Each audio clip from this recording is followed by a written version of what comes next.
They aren't just tracking your car anymore. For years, Americans were told not to worry. It's only your license plate. It's only public roads. If you've done nothing wrong, you've got nothing to hide. That was the argument. But today's surveillance technology is moving beyond reading a metal plate bolted to your bumper. It is evolving toward identifying the person inside the vehicle through the electronic devices they carry. Think about that. Your phone, your smartwatch, your wireless earbuds, your vehicle's connected electronics. The very devices that have become part of everyday life may soon become another layer of roadside surveillance. That changes everything. The Fourth Amendment was written to protect Americans from unreasonable government searches and seizures. The founders understood something governments throughout history have repeatedly demonstrated. Power expands.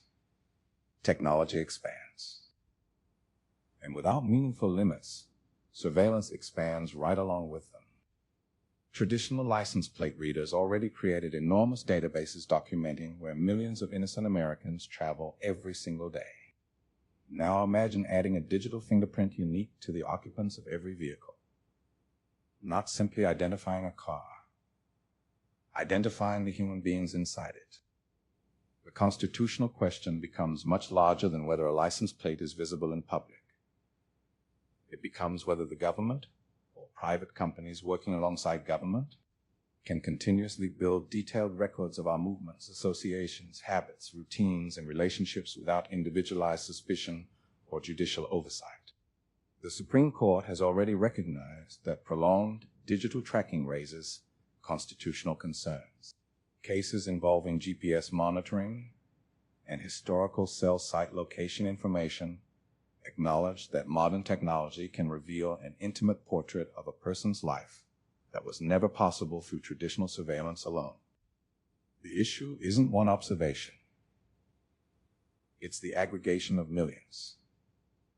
One camera tells very little. Thousands of cameras connected into a nationwide network tell an entirely different story. Every grocery trip, every political rally, every church visit, every doctor's appointment, every attorney's office, every journalist you meet, every friend you visit. Separately, these events appear ordinary. Combined, they create a detailed profile of your life. And once that information exists, history teaches us an uncomfortable lesson. Data collected for one purpose rarely stays limited to that purpose. Mission creep is almost inevitable. Today's technology is marketed as a crime-fighting tool. Tomorrow, it may become a mechanism for regulatory enforcement, civil investigations, political monitoring, or entirely new uses that were never contemplated when the infrastructure was installed. That's why constitutional protections matter before the technology becomes ubiquitous, not after. This is no longer simply a debate about license plates. It's a debate about whether Americans can move through public spaces without generating permanent digital dossiers, whether anonymous travel remains possible, whether private life can still exist in an age where every connected device quietly broadcasts information into an expanding surveillance ecosystem. Technology itself is not the enemy. Public safety matters. Law enforcement has legitimate investigative responsibilities. But constitutional government requires more than good intentions.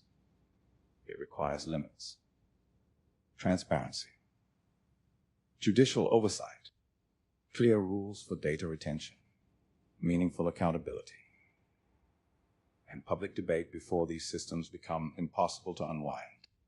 Because once surveillance infrastructure is everywhere, history suggests it rarely gets smaller. The question isn't whether these technologies can make investigations easier. The question is whether a free society should normalize continuous tracking of ordinary people simply because the technology now makes it possible. That isn't just a policy discussion. It's a constitutional one. and it deserves far more attention than it's receiving.